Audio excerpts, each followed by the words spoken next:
লোকসভা ভোটের আগে কৃষক বিক্ষোভ, ঘেরাও করবে রাজধানী। প্রবল অস্বস্তিতে মোদী সরকার, তড়িঘড়ি বড় সিদ্ধান্ত। Delhi police Gazipur border, Tikri border এবং সিংহ বর্ডারে 144 ধারা জারি করেছে। মোদী সরকার কেন ভয় পাচ্ছে, কৃষক আন্দোলনকে জানাবো এই প্রতিবেদনে। ন্যূনতম সমর্থন মূল্য সহ কৃষি সংক্রান্ত একাধিক দাবি নিয়ে কৃষকরা আবারও রাজধানী দিল্লি ঘেরাওয়ের প্রস্তুতি নিয়েছেন। কৃষকরা ঘোষণা করেছে যে তারা কেন্দ্র সরকারের উপর চাপ সৃষ্টি করতে এবং তাদের ন্যায্য দাবিগুলি নিয়ে আলোচনা করতে 13 ফেব্রুয়ারি দিল্লি চলো পদযাত্রা শুরু করবে। পাঞ্জাব হরিয়ানার কৃষকরা আন্দোলনের জন্য দিল্লির উদ্দেশ্যে জড়ো হচ্ছেন। এদিকে আন্দোলনের আগেই হরিয়ানা থেকে দিল্লি পর্যন্ত সীমান্তে বাড়ানো হয়েছে নিরাপত্তা ব্যবস্থা। 2020 থেকে 2021 সালে রাজধানী দিল্লি কৃষকদের একটি বিক্ষোভের সাক্ষী থেকেছে। সেই বিক্ষোভ টানা 1 বছর ধরে চলেছিল। এবারের আন্দোলনের আজ যাতে দিল্লিতে না পড়ে তার জন্য কোমর বেঁধে আসরে নেমেছে পুলিশ প্রশাসন। দিল্লির সীমান্ত সংলগ্ন এলাকা সিল করে দেওয়া হয়েছে। দিল্লি চলো ঘোষণা করেছে ইউনাইটেড কিষাণ মোর্চা এবং কিষাণ মজদুর মোর্চা। এই দুটি সংগঠনই 200 কৃষক ইউনিয়নের সঙ্গে আন্দোলনে ডাক দিয়েছে। সংগঠনের অধিকাংশই পাঞ্জাব হরিয়ানার। এই কারণেই দিল্লি চলো পদযাত্রায় অংশগ্রহণকারী কৃষকরাও এই দুই রাজ্যের। কৃষকরা সরকারের কাছে দাবি করেছেন যে সরকারকে এমএসসির আইনি গ্যারান্টি দিতে হবে, কৃষকদের পেনশন সুবিধা ও ফসল বীমা সুবিধাও দিতে হবে।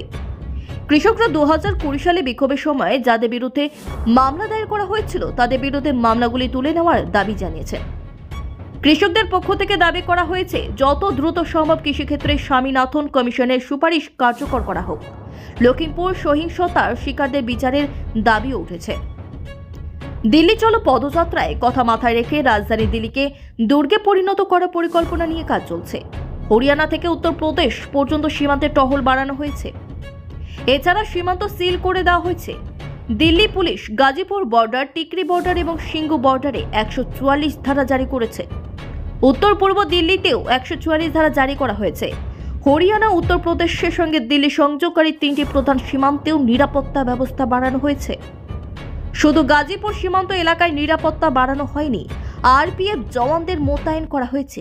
দিল্লি পুলিশ ইতিমধ্যে এখানে উপস্থিত রয়েছে। দিল্লির পুলিশ কমিশনার সঞ্জয় অরোরা সিংহ বর্ডারে গিয়ে নিরাপত্তা ব্যবস্থা খতিয়ে দেখেছেন। ড্রোনের মাধ্যমেও পুরো এলাকা পর্যবেক্ষণ করা হচ্ছে। লোকসভা নির্বাচনে কয়েক সপ্তাহ আগে কৃষক বিক্ষোভের জেরে প্রবল অস্বস্তিতে কেন্দ্রীয় সরকার।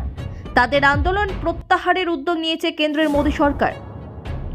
কেন্দ্রীয় সরকারের তরফে কিছু কৃষক সংগঠনকে আলোচনার জন্য বার্তা দেওয়া হয়েছে। ইউনাইটেড কিষাণ মোর্চা আহ্বায়ক জগজিৎ সিং ডাল্লেওয়াল এবং কিষাণ মজদুর মোর্চা এর আহ্বায়ক সরওয়ান সিং পান্ধেরকে এই বিষয়ে একটি চিঠি পাঠানো হয়েছে। তাদের 12 ফেব্রুয়ারি বিকেল 5টায় চণ্ডীগড়ের Mahatma Gandhi state institute of public administration একটি বৈঠকের জন্য ডাকা হয়েছে। এতে কৃষিমন্ত্রী অর্জুন মুন্ডা, কেন্দ্রমন্ত্রী পীযূষ গোয়েল এবং স্বরাষ্ট্র প্রতিমন্ত্রী নিত্যানন্দ রায় সহ 3 সদস্যের কেন্দ্র দল এতে অংশগ্রহণ করবেন। ব্যুরো রিপোর্ট, E9 সংবাদ।